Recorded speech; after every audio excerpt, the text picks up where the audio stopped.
السلام عليكم جميعا ورحمة الله وبركاته، المتابعين والمتابعات في كل زمان وفي كل مكان يصل إليه صوتنا وصورتنا التي تعبر عن أخلاق الإسلام والمسلمين، والتي نتمنى أن نقتبس ولو شيئا يسيرا من أخلاق النبي صلى الله عليه وسلم، كما قال وكما قالت عنه السيدة عائشة أن كان خلق النبي صلى الله عليه وسلم كان خلقه القرآن. نسأل الله تبارك وتعالى أن يجعلنا من أهل الخلق الحسن والذين ينصحون ويرشدون الناس على الأخلاق الحسنة. معنا في هذه الفقرة أو هذا اللقاء فضيلة الشيخ عبد الكريم طه من أبناء الأزهر الشريف، وأيضا هو طالب بالفرقة الرابعة في كلية الدراسات الإسلامية شعبة الشريعة الإسلامية في محافظة أسوان، وهو من أبناء قرية الرزقات.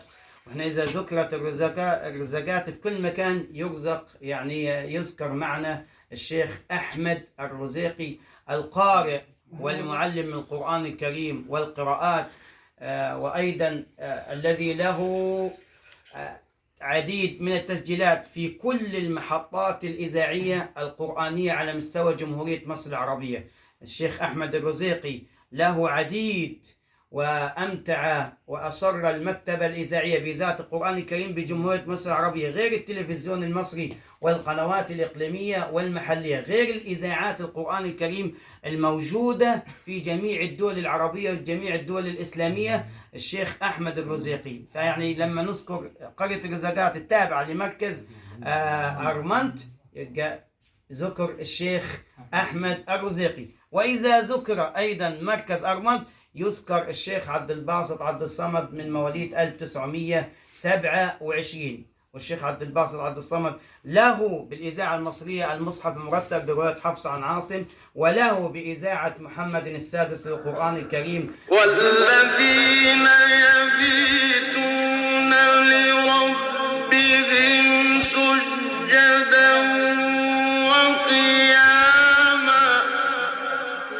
مصحف المرتل برواية ورش عن نافع، وذهب إلى أمريكا الجنوبية والشمالية وقرأ أكثر من سنتين في المسجد الأقصى وأكثر من سنتين في المسجد الأموي بالجمهورية العربية السورية وفي جمهورية لبنان. وأيضا الشيخ عبد الباسط قرأ بجوار الكعبة المشرفة في المسجد الحرام، وله عديد من التسجيلات، وكثير من المقلدين من أقربائه ومن أبناء العالم في كل مكان حينما نسمع عن المسجد الحسيني أو مسجد عبد الله الحسين في المملكة العربية الأردنية. هناك القارئ الشيخ التابع في مسجد عبد الله الحسين اللي هو الملك الأردن أيضا يقلد الشيخ عبد الباسط، وغيره من الأبناء الصغار في فلسطين وفي كل الدول العربية والإسلامية الشيخ عبد الباسط. يبقى احنا ناخذ من مركز أرمنت يبقى الشيخ أحمد الرزيقي من الرزقات،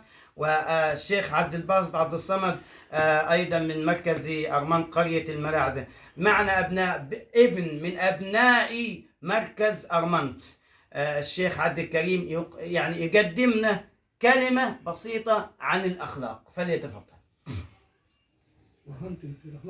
إن الحمد لله نحمده ونستعينه ونستغفره ونستهديه، ونعوذ بالله تعالى من شرور أنفسنا ومن سيئات أعمالنا، فمن يهده الله فهو المهتدي، ومن يضلل فلن تجد له وليا مرشدا.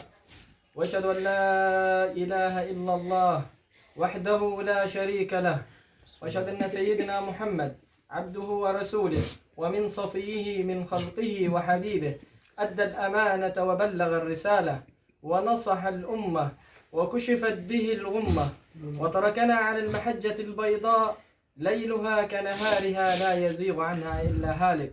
ثم أما بعد، أيها الأحبة الكرام، أوصيكم ونفسي بتقى الإله فإنه يعطي الرغاء من يشاء ويمنع، وأوصيكم ببر والدكم عن طاعة أمره من البنين الأطوع. أما بعد، فعم الحديث. نعيش الآن مع شيء لا يباع ولا يشترى، فأين من كان على وجه الأرض من شرقها إلى غربها ومن أعلاها إلى أسفلها أن يغير في ذاكم الشيء شيئا.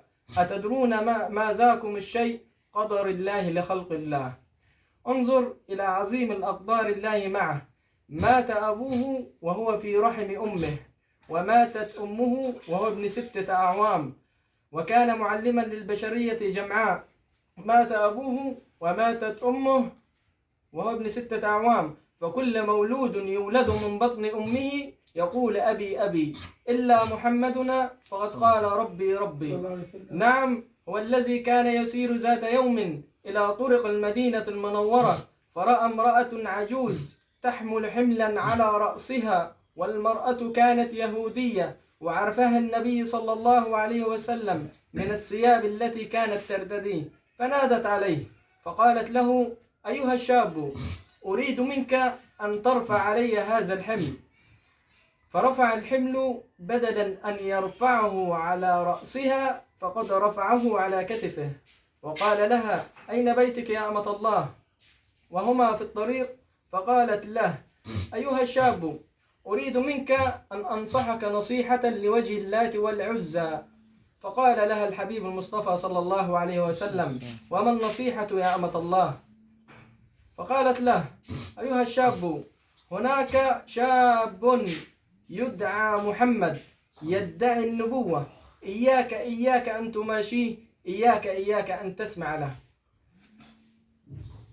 فقال لها: ولما يا أمة الله؟ فقالت له: لا أدب لديه ولا أخلاق لديه، وهو يتيم الأبوين. فقال لها: أتدرين من أنا يا أمة الله؟